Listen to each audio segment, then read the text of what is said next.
my name is Destiny. Welcome to my channel, Des on Purpose. If you're new here, I very inconsistently make videos about wellness and spirituality. Mostly spirituality, honestly. Thank you for clicking on this video. If you have been watching my other videos, welcome back. If you're new, thanks for hanging out. This video is a little long overdue because it is end of August, but I wanted to do a tea and testimony about my journey to 30. My birthday was at the beginning of July, so it's been a minute, but I've had some time to just think about it and really want to share a little bit about my trip to Italy and my encounter that I had with God there. I'm going to try my best not to make this video super long, but I can't make any promises about that. So before I get into the story too much, a little bit of background about my 30th birthday. I decided that I was going to take an international trip and that I was going to do so alone. I know, shocking. If you've seen some of my other videos, I've done some other things alone in the past 2 years that probably other people would not do.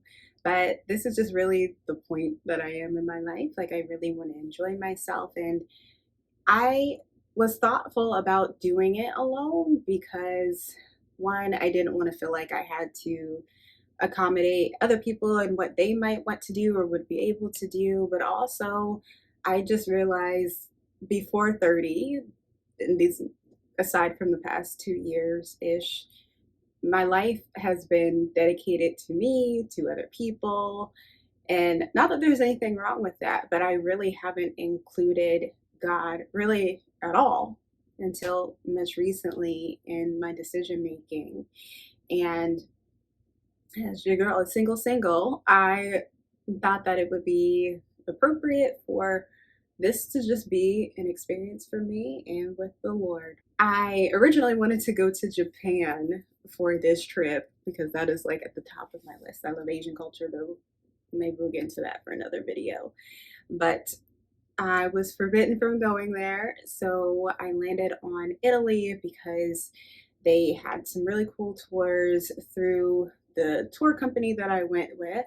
I came to that decision ultimately because it was going to have a stopover in Rome, and I knew that I wanted to go there and have an opportunity to see some of the cathedrals and learn a little bit about the history that related closely with certain parts of the Bible. So some people may not know that factored into my decision, but that was ultimately one of the reasons why I decided to go to Italy over another country for this year. To summarize, it was really important for me to go and have some time to myself and to also feel like I was inviting God into this with me when nobody else would be there.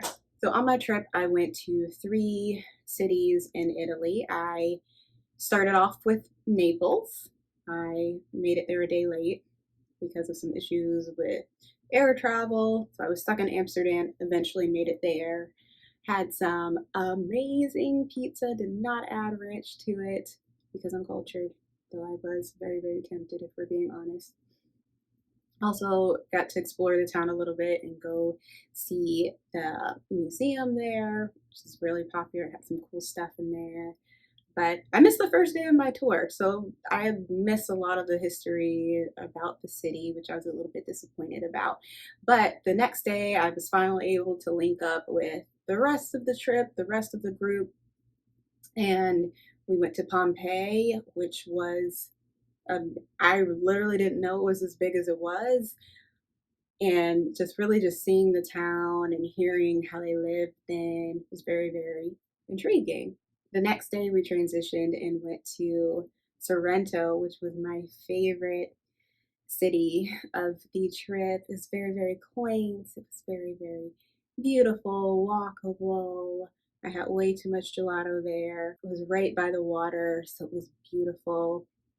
I highly recommend.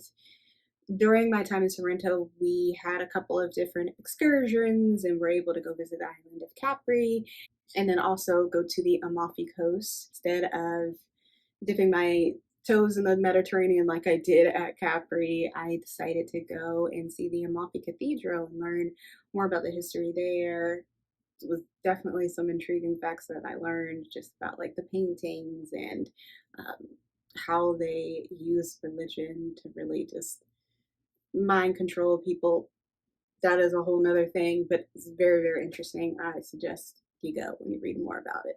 After those couple of days in Sorrento, we got to visit Monte Cassino and learn more about the saint there and like hear some of the stories about the cathedral and how it stood up in the World War. It was fascinating. Yeah, for history buffs, I'm gonna get to my part with God. It's coming.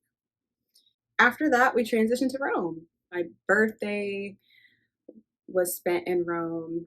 I just remember going through, getting acclimated to the hotel and taking myself out.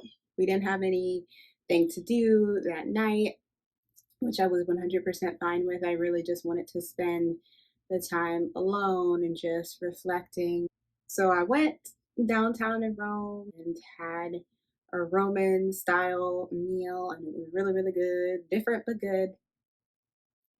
Really just spent some time afterwards just sitting around in the Pantheon, just thinking before I went home to the hotel, just reflecting on my life and how I was having an amazing time, but thinking about the fact that my 30th birthday slash my life at 30 just doesn't look the way that I would have pictured a couple of years ago. I wasn't sad, but I have to acknowledge that this was how I felt.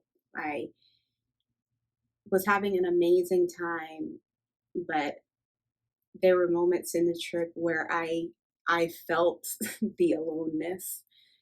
Everyone else who was there on the trip pretty much was coupled up, or if they weren't coupled, they were there with a small group, so it was me and like two other singles who also just decided that they wanted to come by themselves, but back home, like have partners, have other things. And it really just got me thinking about those pieces of my life that I'm still yearning for, that I still have a desire for, wishing that I had a husband that I could spend this time with and share these moments with, looking forward to the day when I can come home to my beautiful, probably annoying kids and not really knowing when that will actually be a reality for me. I thought a long time ago that I would have those two things, and those are very important to me. So it's been challenging to come to terms with, even though I have this amazing life and I am amazingly blessed. And I'm sure some people are like, I haven't been to Italy, I haven't, whatever, like you're so ungrateful. Just hear me out. I am exceedingly blessed. I know this. And it still doesn't change the fact that when I was living for me instead of living for Christ, there were certain things that I was banking on having. I'm very much a planner.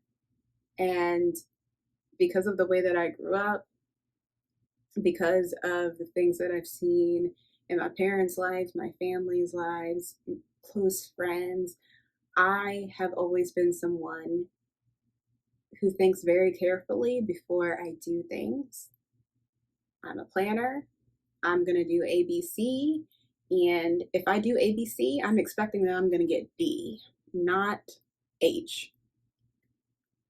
And as we all know with life, planning is good, but there are just many things that we can't plan for. Life happens to us, and we have to know how to adjust when it's outside of the scope of the things that we've prepared for or planned for.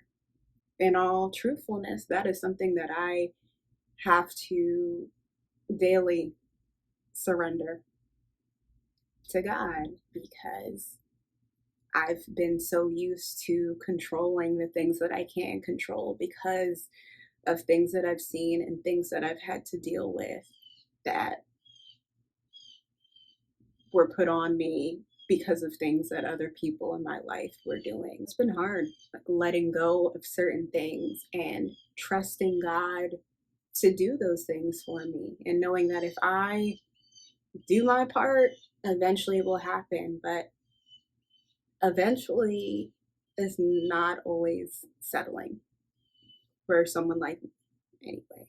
So I had a conversation with God about this, like I'm thankful, I'm grateful, and I just, I feel lonely. I thought things would be different by now. I wonder if things will ever be different than this.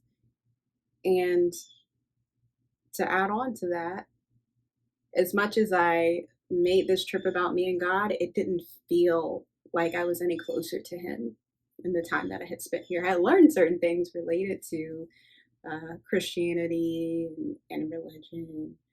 But as far as my relationship with God, I didn't feel any closer to Him. And so I was telling Him this the night of my birthday, probably throughout the entire week, if I'm remembering correctly. The next day was the last official day of our trip in Rome, and we went to see the Colosseum. Another must see. I learned some things about the Colosseum that I didn't even realize, or maybe that I had forgotten because it's been so long since I've read or heard anything about Roman history. Here's where we get into my encounter. So at the end of our Colosseum tour, our group was about to disperse and go off in our different directions and just do what we wanted to do for the day. We didn't have anything else planned except for dinner later that evening and a show. I was just planning to go back to my hotel room, relax, or read a book, or maybe take a nap, and then give myself ample time to get ready for dinner because I had an outfit that day that I was gonna slay for. But everybody had been talking to me as we were in the Coliseum about, oh, Destiny, are you staying beyond today? Because there was an extension to stay in Rome for 2 or 3 more days. And I was like, nope, I'm heading home tomorrow. I got to get back to work, get back to regular life. They're like, you're not going to the Vatican? You're not going to the Vatican and you're in Rome? And I'm like, not this time because I don't got time. So I'm not going to do it. And different people on my tour, different people just kept asking me this while we were there. And it's like, you're really not going to go?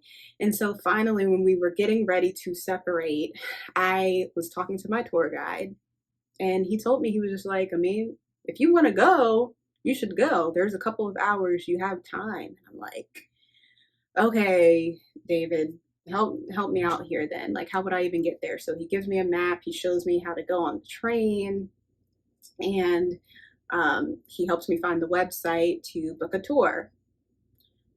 So when we're looking on the website, we see that there are no more tours available for you to get in and for you to go see the Vatican and walk through to the Sistine Chapel, which is what I was going there to see, was the Sistine Chapel. And I was like, well, there's no point of me going up there because there's no more tours. I can't get in.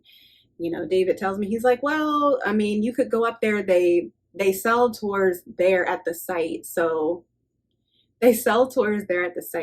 even though you don't have a ticket right now, you can wait in line and you can see if you can get in. It might be a long line, it might be a short line, but if you don't make it, you can still kind of just explore around that area. You haven't been to that part of Rome yet, so it's worth it. It's worth your time. I mean, it's better than sitting in the hotel room, right? I'm like, okay, fine, because in all truthfulness and honesty, I could read a book anywhere, right?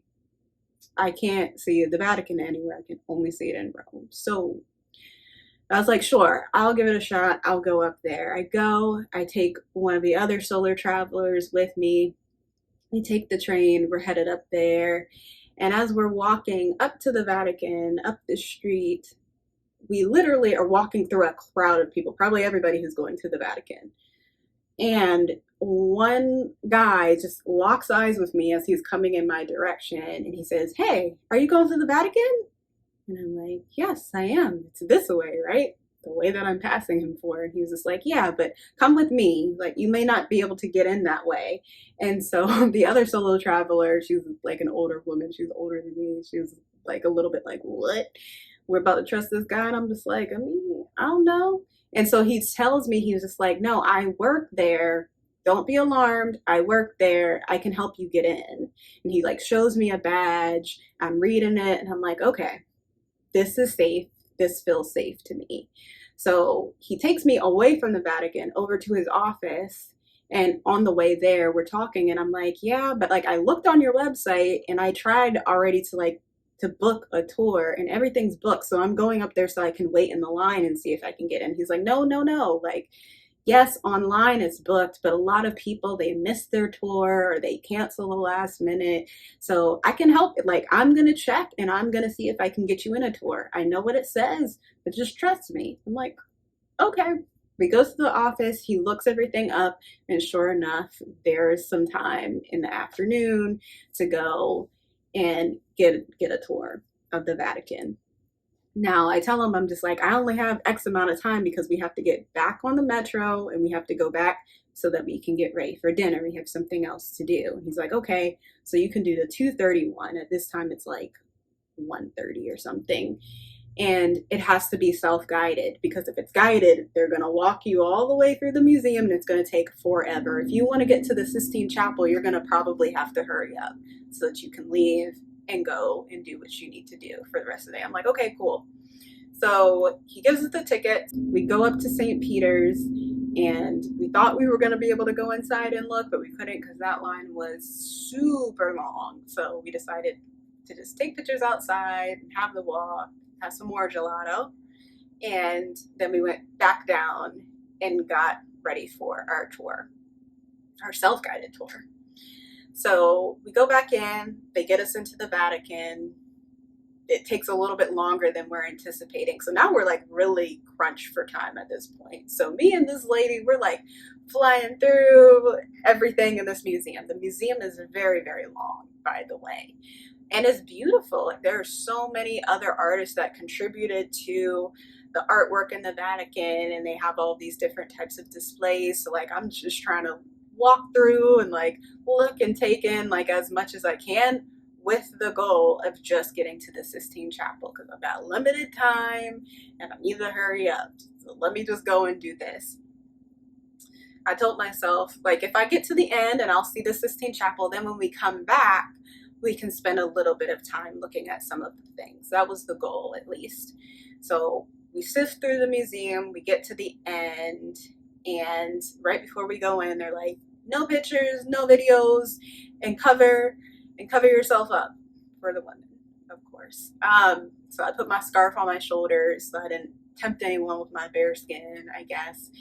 And before you walk in, they prompt you to be quiet. They prompt you to be quiet and to just be there. So I walk in, and there it is, the Sistine Chapel. Now, many of us in the US specifically have probably seen the picture of Adam and God and their pointer fingers touching.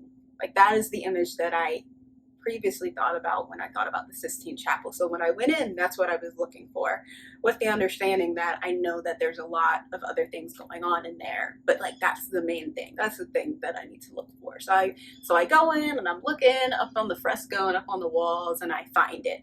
It takes me a second, but I find it right in the middle of the ceiling, smack dab in the middle of the ceiling. I'm like, whoa, there it is. Like, that is the thing that I always see.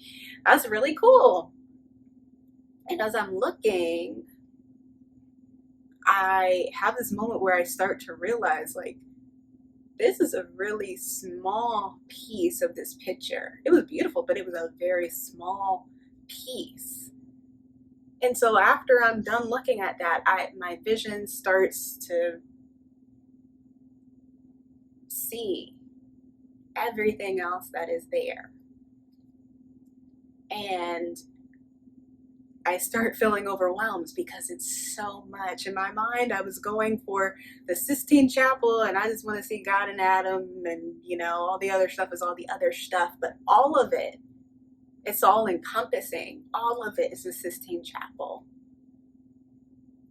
So when I'm looking around, like, I start to realize that, sure, God and Adam are in the middle of this ceiling, but God is in everything. He's in every one of these frescoes and every one of these pictures. And it really hit me when I started looking around the walls, and on the one side, it's more frescoes dedicated to the Old Testament. And on the right side, you see the New Testament, and you see Jesus going through the different things that he was accomplishing in his ministry. So when I looked over to my left, I saw Moses, and something just hit me in that moment. I had just been reading Exodus for a couple of nights before, and I really hadn't read it since, because a lot of things just ended up happening on my trip. But when I saw Moses there in the Sistine Chapel, painted on the wall, and he was there with the Israelites coming to the Red Sea, the presence of God hit my body. I can't fully even explain it, but it clicked in me. Like, God, you're here. Like, he's with us all the time, right? He's everywhere. He's omnipresent. But I felt the presence of God in that place in a way that I never have anywhere else. Like, I saw Moses, I had the thought, I was just reading this. In my mind, it's almost like it was kind of like me being there, even though I'm just looking at a picture. And I just was overwhelmed and full of tears. Tears just came flowing down my face and my body. I had goosebumps all over. I felt heavy, like, I'm doing a poor job of explaining it, but I just felt God all around me. Like, I'm here. And I've been in all of this. And as much as you feel alone in this season of your life, in this moment of your life, you're not.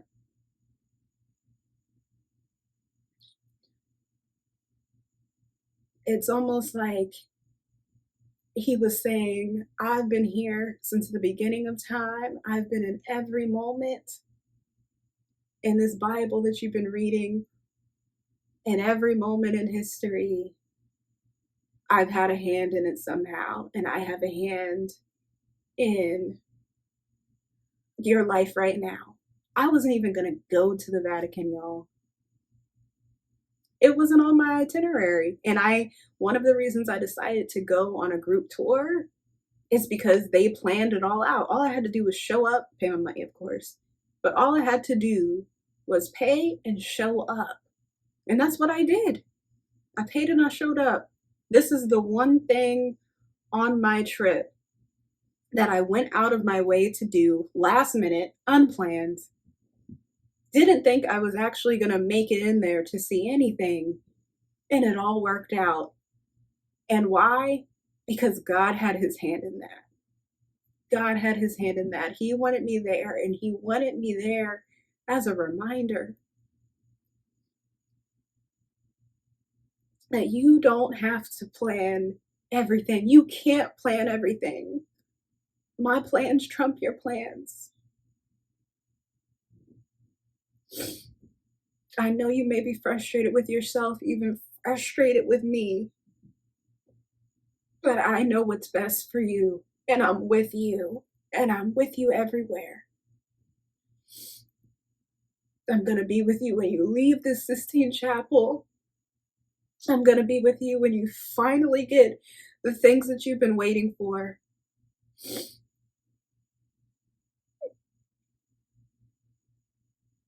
And it's going to be better for you because I know what's best for you. My plan is better than yours. It's the best plan that you could never envision for yourself. I stood in that room probably 15, 20 minutes max, longer than I was supposed to.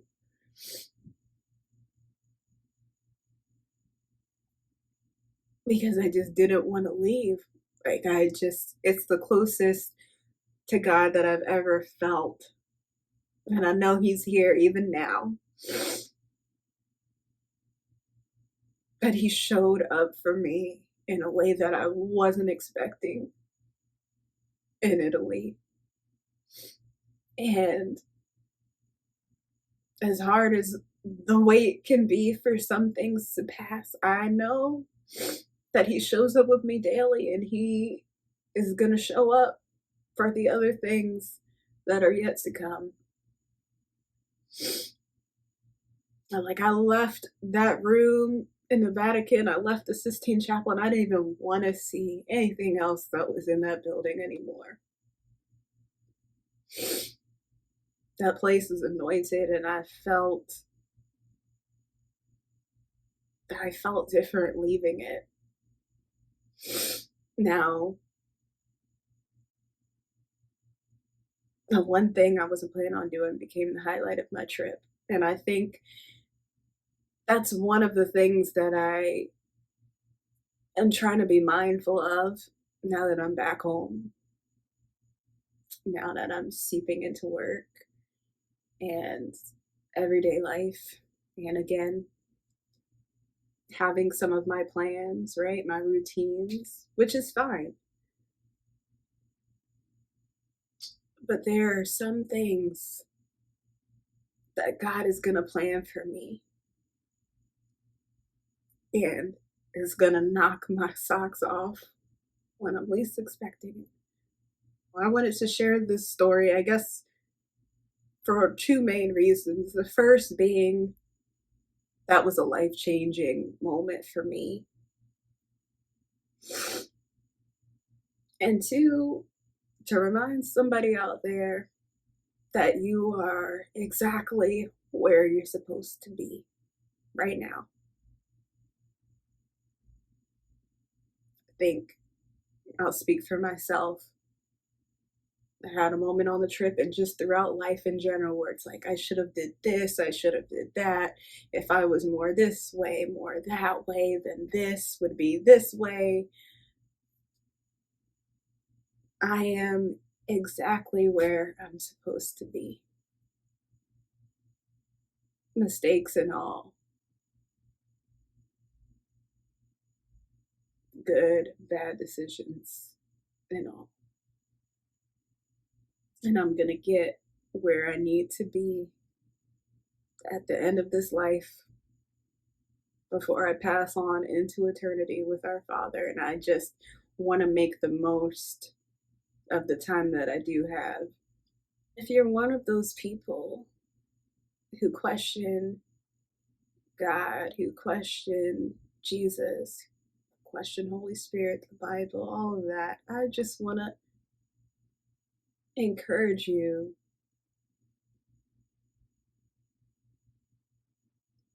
just go seek Him for yourself. You won't be disappointed. You may not have the Sistine Chapel experience that I had, but you can have a God encounter where you're at right now. But you just got to invite Him. And you got to trust that He will show up there, wherever there is for you. Thank you for watching my video. If you're feeling my content, you can like this video and leave a comment. If you like to purposely see more of me, you can subscribe or something like that. And I don't know when I'll be back for another video. I don't even know what direction I'm going exactly with my channel anymore. I don't know. I'm just figuring things out, if I'm being candid. When there's a next upload, I'll catch you in the next upload. But until then, be blessed.